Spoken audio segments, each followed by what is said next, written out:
अस्सलाम वालेकुम। Don news के तमाम देखने वालों को मेरी जानिब से ईद मुबारक। और ईद तो आज है, लेकिन पाकिस्तानियों की ईद अब से कुछ दिन पहले हुई थी, जब पाकिस्तान की टीम ने शानदार कामयाबी हासिल की चैंपियंस ट्रॉफ़ी में और पूरी कौम खुशी से निहाल हुई। और जिस तरह पाकिस्तान टीम ने ये चैंपियंस ट्रॉफ़ी जीती वो मिसाल बनी। और आज हमारे साथ बड़ी खुशी का मौका है कि पाकिस्तान को चैंपियंस ट्रॉफ़ी जितवाने वाले कप्तान सरफराज अहमद हमारे साथ मौजूद हैं। उनसे बात करते हैं। सरफराज, अस्सलाम वालेकुम। और सबसे पहले आपको ईद मुबारक। वालेकुम अस्सलाम। मेरी तरफ से आपको भी और पूरे पाकिस्तानियों को, तमाम पाकिस्तानियों को बहुत बहुत ईद मुबारक। सरफराज, आज ईद ज़्यादा अच्छी लग रही है, खुशी महसूस हो रही है, या जिस दिन आपने चैंपियंस ट्रॉफ़ी जीती थी? मुश्किल सवाल है। देखें, ऑब्वियसली ईद से पहले ईद हो गई। आप कह सकते हैं कि चैम्पियन ट्रॉफ़ी जीतना बहुत एजाज़ की बात है, तमाम मेरे लिए, तमाम प्लेयर्स के लिए और पूरी पाकिस्तानी अवाम के लिए। तो आई थिंक ये कि इस ईद में ज़्यादा इन्जॉय कर रहे हैं कि दो खुशियाँ भी हैं, ईद की भी है और चैम्पियंस ट्रॉफ़ी की भी है।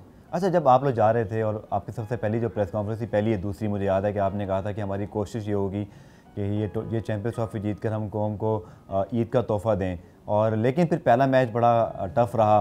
किस तरह आपने मतलब खिलाड़ियों को मोटिवेट किया? स्पेशली इतनी बड़ी डिफीट के बाद बड़ा मुश्किल होता है। देखें, जब भी आप जाते हैं किसी टूर्नामेंट के लिए, आप ये अज़म लेके जाते हैं कि आपने जीतना है, लेकिन आप ज़रूर ये होता है कि आप कोशिश करते हैं। तो मैंने भी यही कहा था कि हम पूरी कोशिश करेंगे, जान मारेंगे, ग्राउंड में लड़ते हुए दिखाई देंगे। और जहाँ तक आपने बात की कि पहला मैच हारने के बाद वाकई टीम का मोराल बिल्कुल थोड़ा सा गिरा था, लेकिन आई थिंक टीम मैनेजमेंट को और तमाम लड़कों को बहुत ज़्यादा क्रेडिट जाता है कि उस मैच के बाद जिस तरह मोटिवेट किया गया टीम को, और उसके बाद तमाम लड़कों ने जिस तरह उस चीज़ को पॉजिटिव लिया, और फिर रिज़ल्ट जो आए वो आप सबके सामने। सरफराज, अगर बिल्कुल एक सवाल किया जाए कि जब आप जहाँ से जा रहे थे और जब वहाँ पहुँचे थे, अभी पहला मैच नहीं हुआ था, तो आपके ये जहन में था कि ये चैंपियंस ट्रॉफ़ी पाकिस्तान जीत सकता है? ओवल के मैदान पर सरफराज अहमद ट्रॉफ़ी बुलंद कर रहे होंगे, खिलाड़ी इंजॉय कर रहे होंगे, या उस वक्त नहीं सोचा था कि नहीं, अभी पहले मैच बाय मैच चलना है? देखें, टारगेट तो यही था कि चैंपियंस ट्रॉफ़ी जीतना है। ऑब्वियसली टूर्नामेंट से हर टीम का एक गोल होता है कि चैंपियंस ट्रॉफ़ी जीतनी है, और बिल्कुल टारगेट जीते। लेकिन पहले मैच के बाद थोड़ा सा मोरल डाउन हुआ, मैंने आपको बताया। लेकिन अल्लाह ताला का शुक्र है कि जिस तरह मैच बाय मैच हमने कन्विंसिंगली मैचेस जीतने शुरू किए और जिस तरह टीम का मोरल हाई हुआ, तो उससे बहुत कॉन्फिडेंस मिल रहा था। अच्छा, साउथ अफ्रीका का मैच था जिसमें हमारे बॉलर्स ने बड़ी अच्छी कारकर्दगी दिखाई और बारिश का फैक्टर थोड़ा सा आया। और फिर श्रीलंका के खिलाफ मैच में तो ऑब्वियसली आपकी इनिंग ने ही मैच जितवाया। तो वो जो दो लम्हात थे, एक तो जब बारिश हमारी विकेटें 3 गिर गई थी और बारिश आगे पीछे थी, और फिर जो आपकी इनिंग थी जिसमें स्पेशली वो कैचेस ड्रॉप हुए, कुछ नर्वसनेस हुई थी कि ये खुदा न खास्ता अगर एक मैच भी उनमें से हम हारते तो बड़ा मुश्किल हो जाता? देखिए, पहले मैच के बाद हमारे सारे मैच जो है वो डू एंड डाई हो गया था। ऑलमोस्ट हमारे लिए हर मैच जो था वो नॉकआउट स्टेज पे था कि हम एक मैच भी हारते तो बाहर हो जाते। ठीक है, जहाँ तक रही बॉलर्स की बात, तो बॉलर्स ने ज़बरदस्त बॉलिंग की। आई थिंक तमाम बॉलर को बहुत ज़्यादा क्रेडिट जाता है कि जिस तरीके से उन्होंने कमबैक किया, जिस तरीके से बॉलिंग की तमाम बॉलर्स को, हसन हो गए, जुनैद, मोहम्मद आमिर, शादाब, इमाद, हफीज़ भाई की थोड़ी बहुत कंट्रीब्यूशन रही है। तो आई थिंक तमाम बॉलर को बहुत ज़्यादा क्रेडिट जाता है। आई थिंक देखिए, जहाँ तक आपने बात की बारिश की, देखिए बारिश वो तो किसी के हाथ में भी नहीं थी हमारे, लेकिन ये था कि हम डकवर्थ को फॉलो कर रहे थे और जिसकी वजह से हमने उसको फॉलो किया और इस मैच में हमें जीत मिली। और श्रीलंका वाला फिर वही मैच, बॉलरों ने शानदार बॉलिंग की, ज़बरदस्त बॉलिंग की। बीच मिडिल ओवर्स में हसन और जुनैद खान ने ज़बरदस्त हमें कमबैक करा, सॉरी मोहम्मद आमिर ने। और जुनैद खान और मोहम्मद आमिर का एक कॉम्बिनेशन था जिन्होंने बड़ा ज़बरदस्त हमें कमबैक कराया। हसन ने भी विकेटें ली।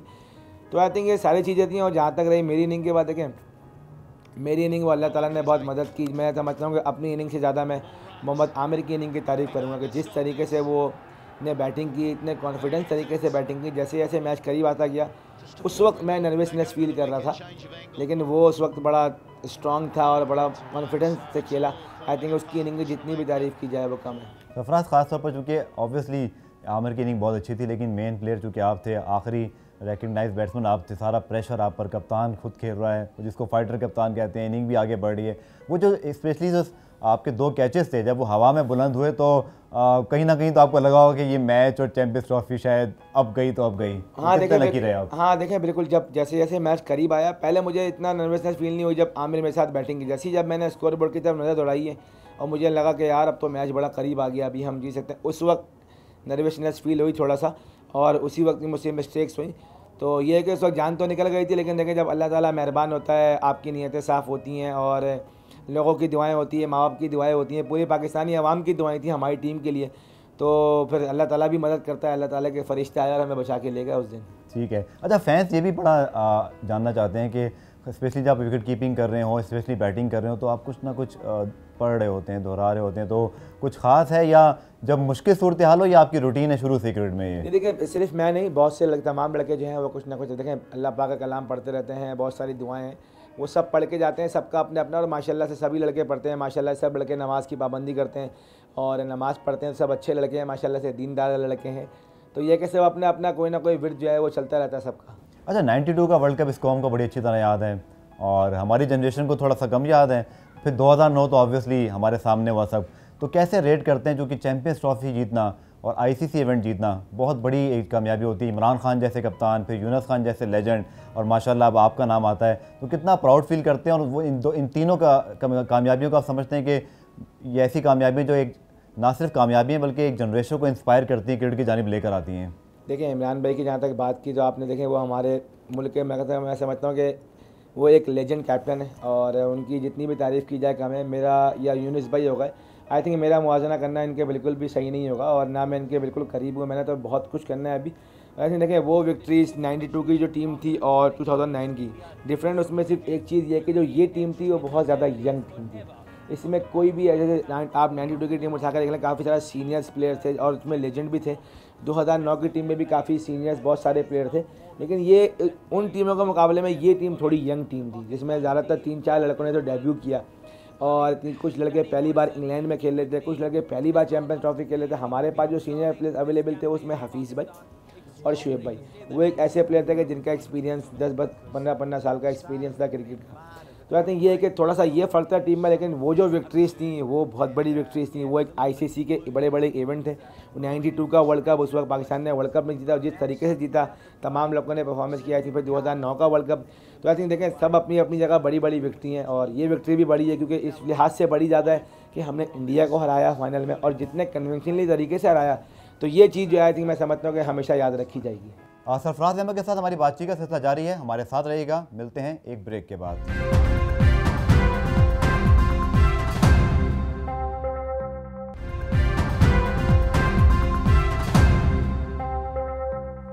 वेलकम बैक आपको। सरफराज हमारे साथ मौजूद हैं, उनके साथ बातचीत का सिलसिला जो है उसको आगे बढ़ाते हैं। सरफराज, माशाल्लाह बड़ी यंग एज में आपको कप्तानी मिली, आपने परफॉर्मेंस भी दिखाना शुरू कर दी थी। तो जिस तरह ने बताया कि यंग टीम है, एक यंग टीम को, चूँकि आप इससे पहले कप्तानी कर चुके हैं, अंडर 19 का वर्ल्ड कप कोई नहीं भूल सकता, उसका फाइनल में भी आपने भारत को हराया, तो कितना मुश्किल है या कितना आसान है कि एक यंग टीम को लीड करना और फिर आपसे सीनियर खिलाड़ी इस टीम में मौजूद हैं जिनकी परफॉर्मेंसेस भी अच्छी रही हैं और अब भी जैसे हफीज़ ने आखिरी मैच में अच्छी नहीं खेली, तो कंफर्टेबल है, लोग मतलब समझें कि सब कंट्रोल में है, सब अच्छे तरीके से हो रहा है? देखिए अल्लाह ताला का शुक्र है, अभी तक बहुत अच्छा चल रहा है। तमाम सीनियर और जूनियर प्लेयर जो हैं बहुत ज़्यादा ताउन कर रहे हैं और सीनियर प्लेयर दोनों हफीज़ भाई, शुएब भाई बहुत अच्छा रिस्पांस कर रहे हैं और उम्मीद है कि आगे भी अच्छा रिस्पांस करते रहेंगे। और क्योंकि लोग बहुत अच्छे हैं और जितने भी यंगस्टर हैं वो बहुत अच्छे हैं और सबसे अच्छी चीज़ है कि जितने भी यंगस्टर हैं वो सब सीखने की कोशिश कर रहे हैं, रोज़ दिन ब दिन सीखने की कोशिश कर रहे हैं। तो आई थिंक ये कि जूनियर देखें, जब आपके पास एक सेट टीम होती है ना, आपके पास सीनियर प्लेयर्स होते हैं, तो आपको चीज़ें इतनी मैनेज करने की ज़रूरत नहीं होती, इतना बताने की ज़रूरत नहीं होती, क्योंकि उनको पता होता है कि यार हमें किस सिचुएशन में यहाँ से कैसे निकलना है। और आई थिंक ये कि ये थोड़ी यंग टीम है, इनके साथ बड़ा मेरा माहौल चल रहा है। तमाम लड़के बहुत ज़्यादा अच्छे हैं, बहुत ज़्यादा कोऑपरेटिव कर रहे हैं। सम टाइम मैं भी कभी कभार गुस्से में आ जाता हूँ मैच में, लेकिन ये अच्छी चीज़ ये कि माइंड नहीं करते, चीज़ों को समझते हैं। तो अल्लाह ताला का शुक्र है कि अभी चीज़ें बहुत अच्छी जा रही हैं। अच्छा सरफराज, आपने यंगस्टर्स की बात की, तो पहले मैच के बाद जो मेन इंडक्शन हुआ ऑब्वियसली वो फ़खर दमान का था। हसन अली ने पहले मैच में थोड़ी सी उनको मार पड़ी, लेकिन चूँकि वो एक फ़ाइटर हैं आपकी तरह ही, तो उन्होंने कम बैक किया। किस तरह आप रेट करेंगे इन दोनों यंगस्टर को, चूँकि इन दोनों ने एक तरह से तहलका मचाया, स्पेशली फाइनल में जो फ़खर की इनिंग थी एक चांस मिलने के बाद, वो अब माइंड ब्लोइंग थी, क्योंकि एक बड़े मैच में इतनी बड़े 100 करना, आपके साथ खेलते हुए आ रहे हैं, तो किस तरह आपको ट्रस्ट था और कितना बड़ा डिसीजन था जो कि किसी भी कप्तान के लिए ड्यूरिंग टूर्नामेंट एक सीनियर फेलो को निकाल के जूनियर फेलो को इन करना, तो समझते हैं एक ऐसा डिसीजन था जो रिस्की भी था लेकिन बार ब्रेव डिसीजन था? देखिए बिल्कुल टफ डिसीजन था और क्योंकि अहमद शहजाद पिछले वेस्ट इंडीज़ टूर से टीम से खेलता हुआ आ रहा था और एक रेगुलर सेट ओपनर था, तो वो डिसीजन बिल्कुल टफ था। लेकिन देखिए जब आपको एक कॉम्बिनेशन ट्राई करना होता है कि लेफ़्ट राइट का, और आपको नज़र आ रहा होता है कि एक लड़का नेट पे अच्छा खेल रहा है, अच्छी निक में लग रहा है, तो हमने कोशिश की। एक ब्रेव डिसीजन था, अल्लाह ताला का शुक्र है कि हम पॉजिटिव थे, कोई इसमें नेगेटिव थॉट नहीं था। तो अल्लाह ताला का शुक्र है कि वो हमारी पूरी टीम मैनेजमेंट का मुझ समय सबका डिसीजन वो कामयाब हुआ। और आई थिंक फ़खर की जितनी तारीफ़ की जाए वो कम है, क्योंकि मैं उसके साथ खेला हुआ, मैंने यहाँ पे सारी अपने क्लब क्रिकेट उसके साथ खेली है कराची में, पाकिस्तान क्रिकेट क्लब में। तो उसको बहुत अच्छे से जानता हूँ और उसको बड़ा यही कहा था उसको कि जो तेरा गेम है तूने वही खेलना है, जो डोमेस्टिक में जिस तरीके से तुम खेलते हो उसी तरीके से उसको खेलो। तो आई थिंक उसकी जितनी भी तारीफ़ की जाएगा। और जहाँ तक आपने हसन अली की बात की तो मैं माशाल्लाह से अल्लाह ताला पहले तो ये कि उसको अल्लाह ताला बुरी नज़र से बचाए, उसकी फ़िटनेस का अल्लाह करे, अपनी फ़िटनेस का बहुत ख्याल रखे और हर बुरी नज़र से उसको बचाए। माशाल्लाह वो दिन ब दिन बेहतरी से बेहतरी की तरफ जा रहा है माशाल्लाह से। तो ये कि वो हमारा मेन बॉलर है, स्ट्राइक बॉलर, और इस टूर्नामेंट में जिस तरीके से उसने अपना इम्पैक्ट छोड़ा है तो उसकी जितनी भी तारीफ़ की जाए वो कम है। अच्छा, इंडिया के खिलाफ मैच के बाद जब आप लोगों ने अच्छा कमबैक किया और हम देख रहे थे प्रेस कॉन्फ्रेंस में आपसे सवाल हुआ तो आपने कहा कि इत्तेफाक से हमने फील्डिंग में कुछ ज़्यादा प्रैक्टिस नहीं की, जो कि बारिश हो गई थी। वो बड़ा उसको सबने एंजॉय किया, आपने भी एंजॉय किया, लेकिन फाइनल से पहले ऑब्वियसली कोई ना कोई ऐसी प्लानिंग हुई होगी, कोई ना कोई बात हुई होगी। किसने इसमें ज़्यादा कंट्रीब्यूट किया? कोच आपके जो हैं वो बात करते रहे कि मॉडर्न क्रिकेट हमने खेलनी है और उसका आपका कम्बिनेशन बिल्कुल फिट लगता है कि वो भी एक तेज़ क्रिकेट खेलना चाहते हैं, आप तो माशाल्लाह हैं ही तेज़ खेलने वाले। तो फाइनल से पहले क्या ऐसी मीटिंग, कोई ऐसी बात जो आपको याद रह गई, आपने कोई बात की हो खिलाड़ियों को यार कि आपने बिल्कुल डरना नहीं है या बिल्कुल पॉजिटिव क्रिकेट खेलनी है?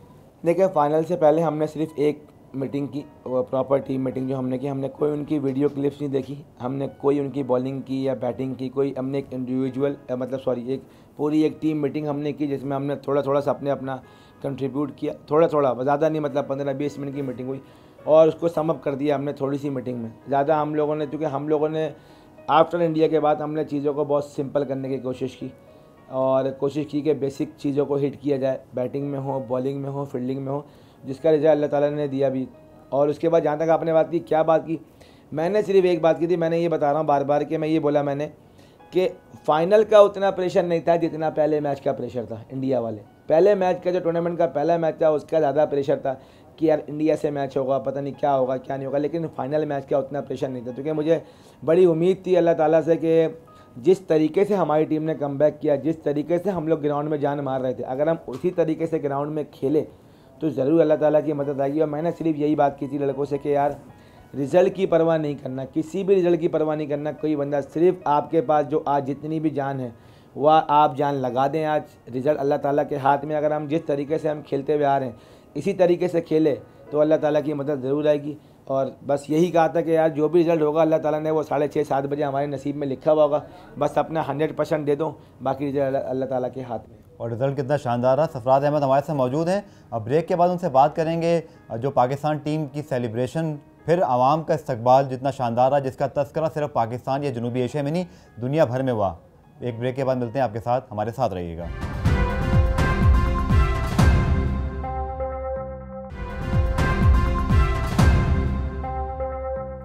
Welcome back. सरफराज अहमद हमारे साथ मौजूद हैं और ब्रेक से पहले बात हो रही थी पाकिस्तान टीम की कामयाबी के हवाले से, फिर अब जश्न का जिक्र तो ज़रूर बनता है।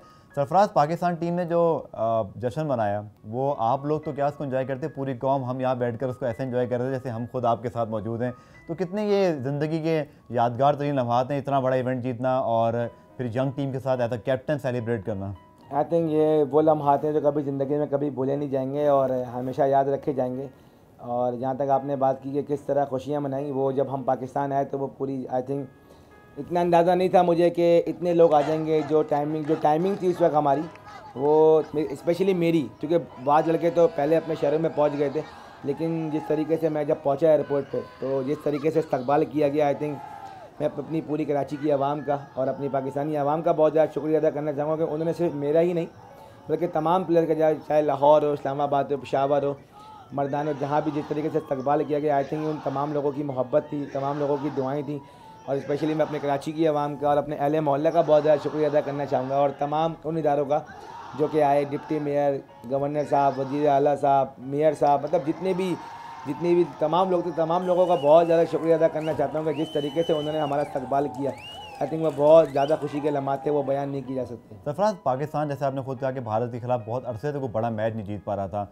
हमने याद तो नहीं क्योंकि हम छोटे थे उस पर, लेकिन जावेद मियादाद का जो छक्का था उसने एक ऐसा साइकोलॉजिकल बैरियर डाला था कि फिर इंडिया मुसलसल हारता आराम से। इतना बड़ा मैच जो आपने जीता, ऑब्वियसली ये कॉन्फिडेंस बूस्टर आपकी टीम के लिए तो है, और आप समझते हैं वो एक टर्न अराउंड चाहिए होता है, एक मौका ऐसा आता है खेलों में, दो मुल्कों की तारीख में जब एक शिकस्त बहुत अरसे तक याद रहती है, हारने वाले को भी और जीतने वाले को भी। तो ये बहुत बड़ा मैच था और इसका बड़ा इम्पैक्ट रहेगा आने वाले सालों में। हाँ देखें जी, बिल्कुल इम्पैक्ट रहेगा, क्योंकि जिस तरीके से, क्योंकि वो लोग बहुत ज़्यादा इजी फील कर रहे थे, वो ये समझ रहे थे कि हम लोग शायद आएंगे और जीत जाएंगे। लेकिन मैं समझता हूँ कि जिस तरीके से हम लोग जीते, जितनी कन्विंसिंगली तरीके से हम लोग जीते और जिस तरीके से हमने क्रिकेट खेली, आई थिंक ये मैच को जो है वो हमेशा याद रखा जाएगा, क्योंकि 180 रन की जो विक्ट्री है वो बहुत बड़ी विक्ट्री है, कोई छोटी मोटी विक्ट्री नहीं है। तो आई थिंक मैं समझता हूँ कि इस विक्ट्री को हमेशा याद रखा जाएगा। सरफराज, क्योंकि अभी आप यंग हैं और भी माशाल्लाह बहुत सारी क्रिकेट पड़ी है आपके कप्तानी के अंदर पाकिस्तान की टीम की भी, तो अब फ्यूचर कैसे देखते हैं, क्योंकि ये एक नौजवान टीम है जिसको आपने अपने सामने देख लिया, उसने परफॉर्म भी किया और ये कॉन्फिडेंस बूस्टर भी मिला, तो अब आने वाले सालों को अपने टारगेट्स आप क्या रखते हैं और या अभी क्या सोच रहे हैं आगे के बारे में? हाँ देखें, ऑब्वियसली इस चैम्पियंस ट्रॉफी के बाद तो देखें टारगेट तो यही है कि अब और ज़्यादा जज्बा पैदा हो गया कि अब हमने आगे और बहुत कुछ करना है अपने मुल्क के लिए, अपनी टीम के लिए, और कोशिश ये करनी कि अब टीम में कंसिस्टेंसी लाई जाए, क्योंकि जाहिर सी बात है इस ट्रॉफ़ी के बाद, इस जैसी परफॉर्मेंस के बाद लोगों की तवक्कुआत जो हैं वो बहुत ज़्यादा बढ़ गई हैं पूरी पाकिस्तान टीम से। तो अब हमारी कोशिश यही है कि इस चीज़ को कंसिस्टेंसी में लाया जाए और कंसिस्टेंट परफॉर्मेंसेस किए जाएँ, ताकि जब कंसिस्टेंसी आएगी तो चीज़ों में बेहतरी ऑटोमेटिकली आती जाएगी। तो इंशाल्लाह टारगेट यही है कि जिस तरीके से फील्डिंग की गई है, जिस तरीके से बैटिंग की गई है, जिस तरीके से बॉलिंग की गई है, इस तरीके को मेंटेन रखा जाए और आगे पाकिस्तान की फतवात में और अहम किरदार अदा किया जाए। अच्छा, आपसे आखिरी सवाल के पाकिस्तान सुपर लीग ऐसे मौके पे हुई जब पाकिस्तान में इंटरनेशनल क्रिकेट नहीं हो रही थी, हमने देखा कि केपी जैसे बड़ा खिलाड़ी भी आपकी कप्तानी में खेला और बाकी आपको एक्सपीरियंस भी मिला, तो पाकिस्तान सुपर लीग से शादाब भी इमर्ज हुए, हसन अली भी आए, तो किस तरह पाकिस्तान सुपर लीग को आप देखते हैं वो इन 2 सीज़न को? और अब तो शायद हमारे खिलाड़ियों को ये पता चल गया कि अब डोमेस्टिक में अच्छा परफॉर्म करने का मतलब ये है कि आप बड़े स्टार्स के साथ PSL में खेलेंगे।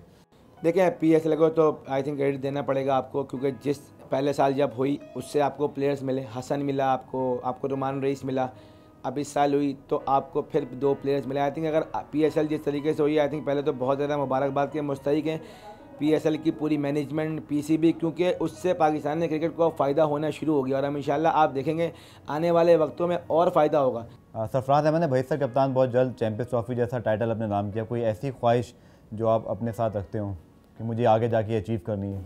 देखें पहले तो मैं अल्लाह ताला ने तो मेरी हर ख्वाहिश पूरी की। अल्लाह ताला का मैं जितना भी शुक्र अदा करूँ कम है कि मैं पाकिस्तान के लिए खेल रहा हूँ, पाकिस्तान के लिए कप्तानी कर रहा हूँ। अल्लाह ताला ने मुझे पूरी पाकिस्तान टीम को ये इज़्ज़त बख्शी। जाहिर सी बात है, देखें ख्वाहिश तो यही है कि पाकिस्तान के लिए जब तक खेलें अच्छी से अच्छी परफॉर्मेंस करें, और जब क्रिकेट छोड़ के जाएँ तो लोग अच्छे लफ्ज़ों में याद करें, और जब छोड़ के जाएँ तो कुछ पाकिस्तान के लिए कुछ करके जाएँ। ख्वाहिश यही है। जाहिर सी बात है, अभी देखें 2019 का वर्ल्ड कप है, उस वक्त तक नहीं पता कौन कहाँ होता है, कौन कहाँ नहीं होता, लेकिन ये कि ख्वाहिश यही है कि जब भी क्रिकेट छोड़ें तो लोग अच्छे लफ्ज़ों में याद करें। सरफराज अहमद वैसे मौजूद थे और जैसा कि उनका मैसेज है कि पाकिस्तान टीम ने जो टूर्नामेंट जीता है, कोई बड़े नाम या सीनियर खिलाड़ी नहीं थे, अपने जज्बे और नौजवान जो खिलाड़ी थे उन्हें अपनी स्पिरिट से जीता है और इंशाल्लाह पाकिस्तान टीम की ये स्पिरिट बरकरार रही, हम आइंदा आने वाले मैचेस भी जीतेंगे और ट्रॉफीज भी लाते रहेंगे। मुझे इजाज़त दीजिए, अल्लाह हाफिज़।